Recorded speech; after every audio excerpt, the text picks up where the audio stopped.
तुमने राजा बाबू की सरकार बनाई थी उसके कत्ल का हुनर देखकर।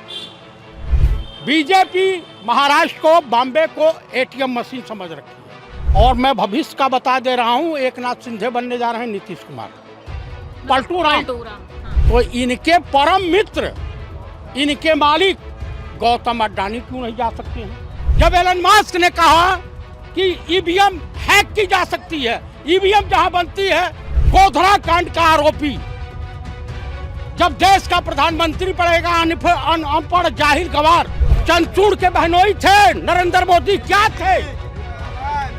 मुझे कई चीज समझा दीजिए। जब मोबाइल से पैसा ट्रांसफर हो सकता है, चोरी हो सकता है, चोर मोबाइल से पैसा चोरी कर लेते हैं, तो ईवीएम से जो है चोरी नहीं हो सकती है।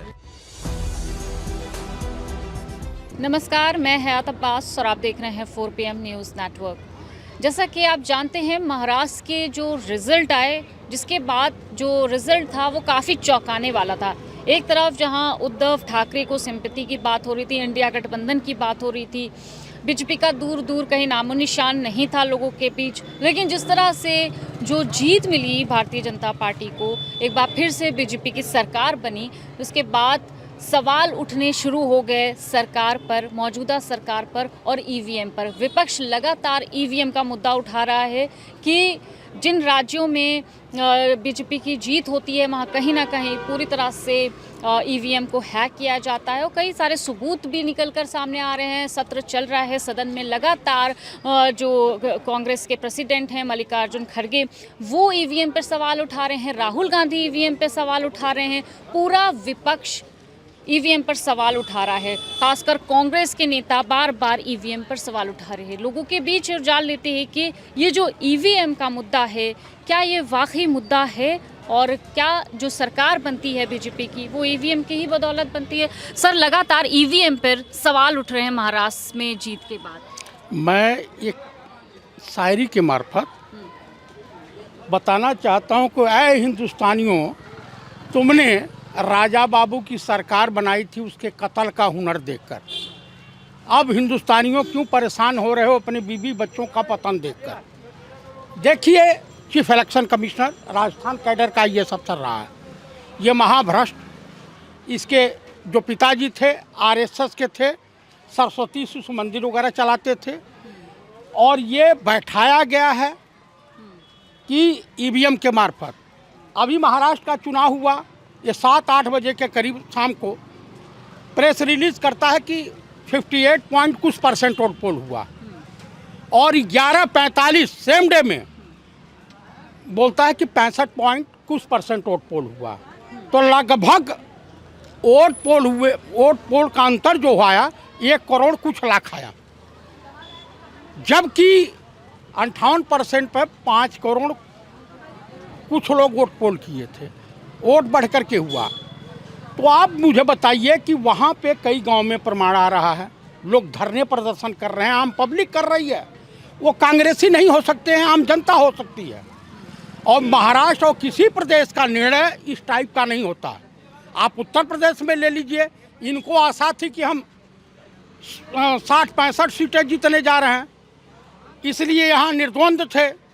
पता चला कि यहाँ दुकान साफ हो गई, महाराष्ट्र में साफ हो गई। तो कहावत है ना कि छोटी सी टॉफी उधर बढ़ा दो और बड़ी डेयरी मिल्क जो होती है, कीमती चीज़, उसको अपने पास रख लो। यानी बीजेपी महाराष्ट्र को, बॉम्बे को एटीएम मशीन समझ रखी है और खनन दे दिया इनको कि सरकार को हम कभी भी गिरा सकते हैं। और इनके जो 2 लोग हैं, वो एक नाथ शिंदे और अजीत पवार, किसी को 41, किसी को 55। और मैं भविष्य का बता दे रहा हूँ, एक नाथ शिंदे बनने जा रहे हैं नीतीश कुमार, पलटू राम। हाँ। और संभवतः अगर महाराष्ट्र में सरकार महाविकास अघाड़ी की बन जाती तो भारत सरकार धराशायी हो जाती। इन सब सिचुएशन को भांपते हुए अब देख लीजिए, अगर आरोप लगने मात्र से हेमंत सोरेन की गिरफ्तारी हो सकती है और ये केजरीवाल की गिरफ्तारी हो सकती है और तमाम नेता जेल जा सकते हैं, तो इनके परम मित्र, इनके मालिक गौतम अडानी क्यों नहीं जा सकते हैं? तमाम देश करार, केन्या में 6,000 करोड़ का इनका करार खत्म किया गया है। अच्छा, ये मुझे बताइए, लगातार बीजेपी ये भी सवाल उठा रही है कि जिस राज्यों में झारखंड की आप बात नहीं कर रहे हैं, झारखंड जीत जाते हैं, हरियाणा हार जाते हैं, हरियाणा की बात होती है, तो सवाल उन राज्यों पे क्यों नहीं होता जहां जीत जाती है विपक्ष? चीफ इलेक्शन कमिश्नर से पूछना चाहता हूं, कांग्रेस के बड़े नेताओं की बात दूर रखो, तुम मुझसे, एक पूर्व सैनिक से, एक हिंदुस्तानी नागरिक से तुम बात कर लो, निकल जाओ तो जो नहीं सो। तुम्हारा ही प्रेस रिलीज, तुम्हारा ही बयान है। ये दोगलापन रवैया क्यों अपनाते हो कि तुम्हारा बयान है कि 58% वोट पोल हुआ और 2-3 घंटे 4 घंटे बाद बदल जाता है कि नहीं 65%। ये कौन सी नीति है? अपनी बात से पलटी क्यों मारते हो? जब एलन मस्क ने कहा कि ईवीएम हैक की जा सकती है, ईवीएम जहां बनती है 7 डायरेक्टर हैं, 7 में से करीब 70-80% डायरेक्टर बीजेपी के मेंबर हैं, बीजेपी के सदस्य हैं, जबकि किसी भी कंपनी में जो है किसी भी राजनीतिक दल का जो है सदस्य उसका मेंबर नहीं हो सकता। तो वहाँ क्यों? आप बताइए, भ्रष्टाचार है या नहीं है? आप मुझे बता दीजिए कि शरद पवार ने कहा था जब देश का तड़ीपार, यानी तड़ीपार उसको किया जाता है जो सभ्य मानव समाज में रहने के काबिल ना हो, वो देश का गृह मंत्री बनेगा। गोधरा कांड का आरोपी जब देश का प्रधानमंत्री बनेगा, अनपढ़ जाहिल गवार, तो देश की स्थिति यही होगी। और मैं ये तो कहते हैं विपक्ष में सारे जो है डाकू हैं, सब लूटने वाले हैं, सारे विपक्षी दंगाई हैं।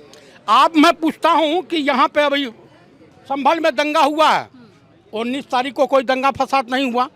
2 ही दिन बाद जो न्यायालय है आजकल जानती हैं, ये कोठे में तब्दील हो गया है। कहीं न्याय की उम्मीद मत कीजिए। 90% जज भ्रष्ट हैं।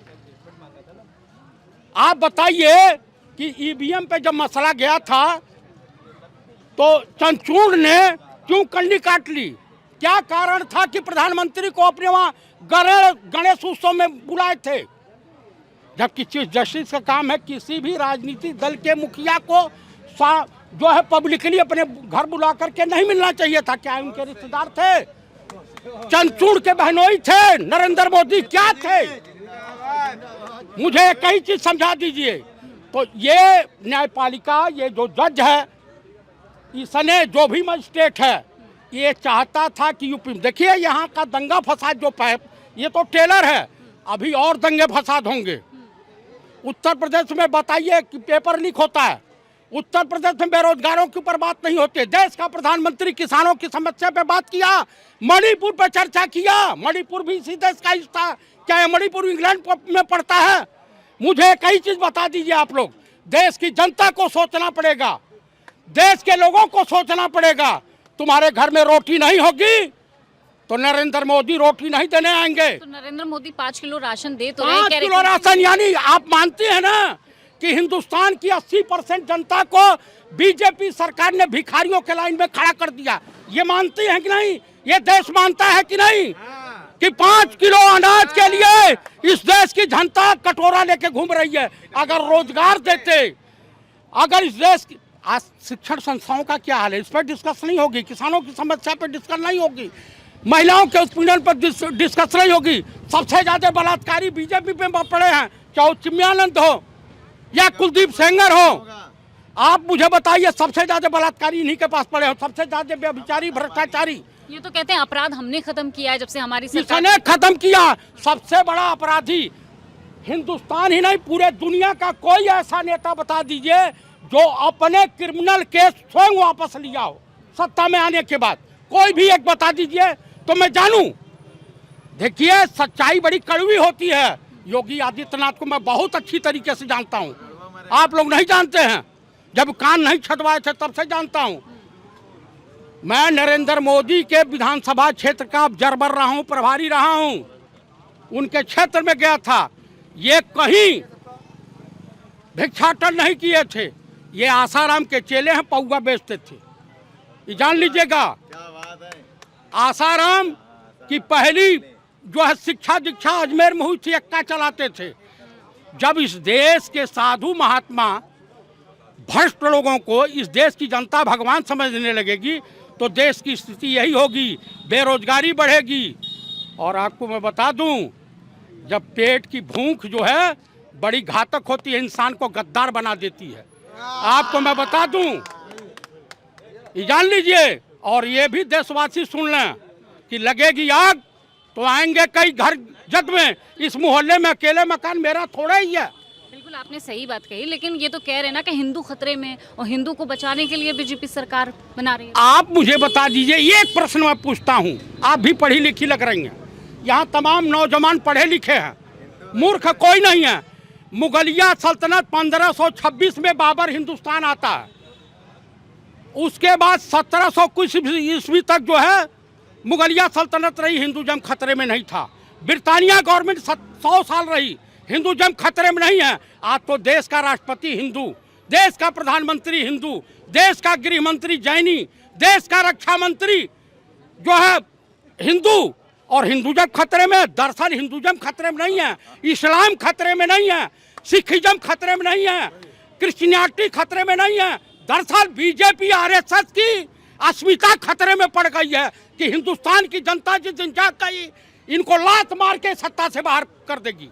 ये है। ये बताइए, ये कह रहे हैं कि सत्ता में रहने के लिए बीजेपी जिस तरह से हथकंडे अपना रही है, वो चाहे ईवीएम का हो, चाहे धर्म का मुद्दा हो, लगातार सवाल उठ रहे हैं।